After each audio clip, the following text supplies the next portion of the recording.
police officer convicted of assault in the brutal beating of a young black man was sentenced to 9 months in jail, a punishment the judge said takes into account the racialized context of the violence. Superior Court Justice Joseph DeLuca said that even though Constable Michael Theriot was off duty when he assaulted Devontae Miller, his training and position as a police officer makes the offense all the more serious. DeLuca also sentenced Theriot to 12 months of probation following his jail term, along with a 5-year weapons prohibition. Theriot and his brother Christian were charged with aggravated assault and obstruction of justice in connection with the incident. Prosecutors alleged during the trial that the brothers beat Miller, who was 19 at the time, with a metal pipe, leaving him with a ruptured eye and other injuries.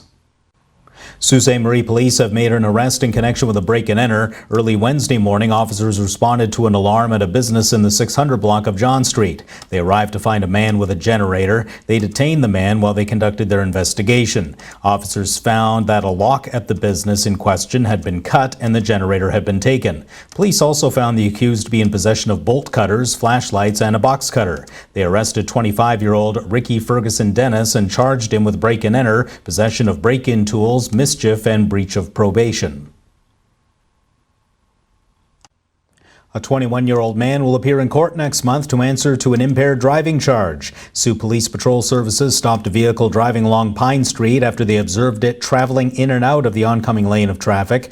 Officers stopped the car and, upon speaking with the accused, detected alcohol inside the car. Suspecting the driver was impaired, officers attempted to administer a breath test, to which the suspect refused. Police arrested and charged Arpit Narula with impaired driving and failure or refusal to comply with a demand. Sault Ste. Marie Fire Services have begun its Movember campaign. The 14th annual Movember campaign officially kicked off on November 1st. It's designed to raise money and awareness for prostate and testicular cancer, mental health, and suicide prevention. Movember has positioned itself as the leading charity dedicated to changing the face of men's health. Some of the representatives from Sioux Fire will be replacing their clean-shaven look with a covered upper lip in support of the campaign. Along with growing mustaches, Sioux Fire Services wants to promote awareness and help support the Movember Foundation with this important cause.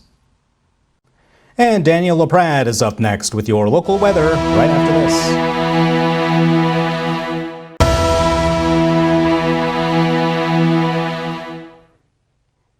Good evening and welcome back on your Thursday evening here, November the 5th. Hope everybody has had a great day. We did see above normal temperatures once again and the sun has been out.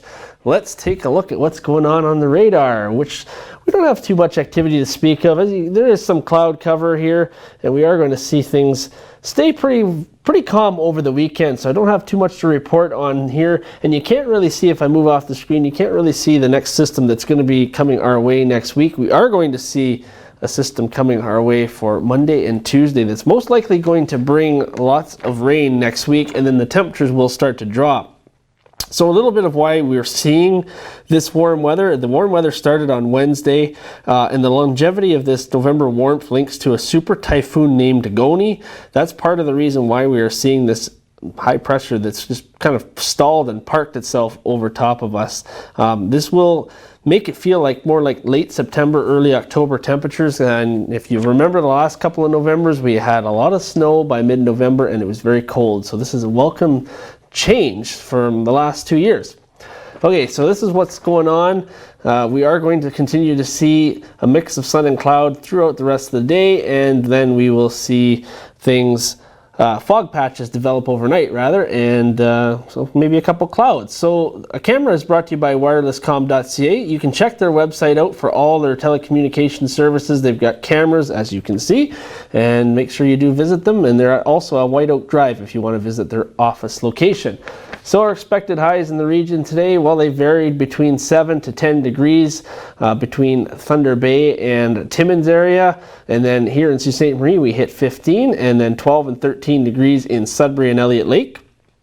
Overnight lows, we're looking at between 5 and 2 degrees in Wawa and Thunder Bay, -1 in Timmins, and 4 degrees here in the Sioux, and 3s in Elliott Lake and Sudbury. So what we're looking at for the next few days, and this is this good weekend that's shaping up with the high pressure that's intact. We're looking at sun on Friday, maybe a couple of clouds throughout the afternoon, 16 degrees, fog patches will dissipate in the morning. UV indexes too, by the way. Clear overnight with a low of 10 on Friday night. Saturday, we're going to see 16 degrees as well. Pretty much identical to Friday, except we're going to see a low of 9 overnight on Saturday, and we will see a few clouds on Saturday night. Sunday is shaping up to be the best one of yet, 18 degrees and sunny, and we will see cloudy on Sunday night, a low of 11. So we're not really dropping down, and our normal lows are -1 for this time of year, and your highs are 6. So we're well above those. Now, as mentioned, Monday and Tuesday, as that system approaches, we're going to see things change. Monday, the temperatures will still be up there, but they'll drop by Tuesday, 10 degrees. And then look at this, on Wednesday, we're down to 6 with a mix of sun and cloud. Overnight lows are going to also dip down from the double digits, and they'll make their way all the way down to 2 degrees by Wednesday and Thursday, which is more normal for this time of year. But Sunday night is 11 degrees overnight, so it'll be very warm on Sunday night. Now let's look at our Weather Watcher photo, and this is from one of our regular viewers, Ineki from the Netherlands. So this is Almere in the Netherlands, and this is before some rain was rolling in. Look how green the grass is over there. So thank you very much for sending that in, Ineki. If you want to send in your Weather Watcher photos or videos, you can send them to ontvweather@gmail.com and include your name and location. They will go up on our show, First Local. They go up on the newscast here, and of course, they go up on all our social media channels and SiouxOnline.com. So while you're on SiouxOnline.com, you can find the links to all our social media channels, and specifically Instagram, you can go to, it's at OnTV channel. We're featuring the Weather Minute there as well, and some behind the scenes stuff. So you go to that, our Instagram handle there, and you can give us a follow for some behind the scenes stuff and our weather. And also on SiouxOnline.com, you can view all the stories that we present to you throughout the day and on the newscast here. I will be back in the morning with Chris, and Mike will be back after this break with more news. Have a great night.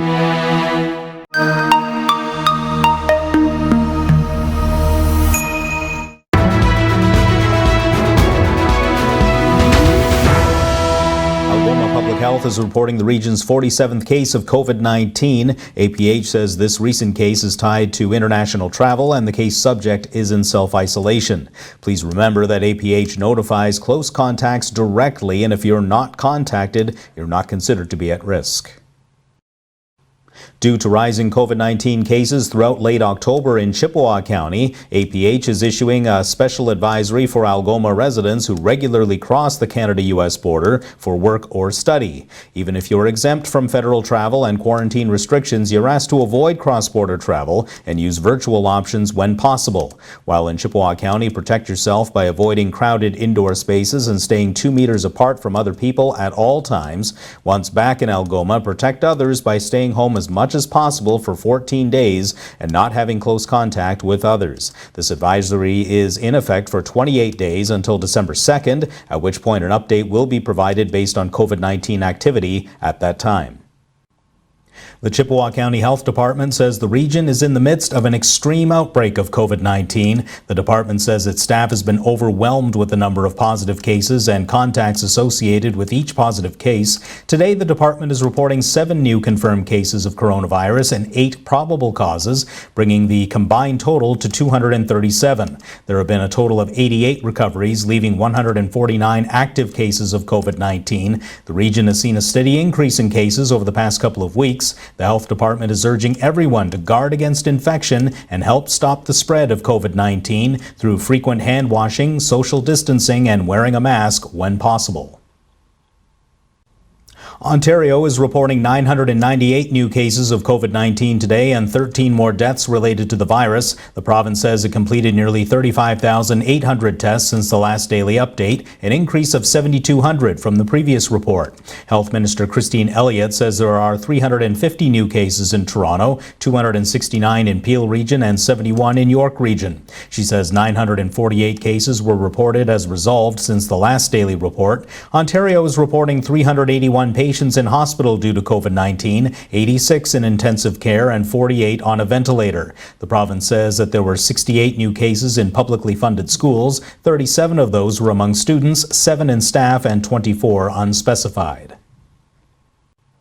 A Batchewana First Nation member is counting on your support as she competes in the Miss World Canada 2020 pageant. Michaela Agawa has been in Toronto competing since October 30th. Batchewana First Nation describes her as a bright and talented person who has worked very hard to get ready for the competition. They say Michaela will be honoring her heritage during the competition through dress, dance, and song. Voting ends tomorrow at 9 p.m. The Miss World Canada pageant is the official preliminary to the Miss World pageant. Ontario's Progressive Conservative government is set to unveil its first pandemic-era budget today. The province has said the budget will lay out the details of the next stage of its COVID-19 response. That includes the new standard for long-term care announced earlier this week, which would see nursing home residents receive an average of 4 hours of direct care every day. The Tories put off delivering a full fiscal plan earlier this year, citing the economic uncertainty caused by the global health crisis. Finance Minister Rod Phillips says the document released today will be a 3-year budget that aims to protect, support, and recover. I'm Mike McDonald. We have more news and weather coming up.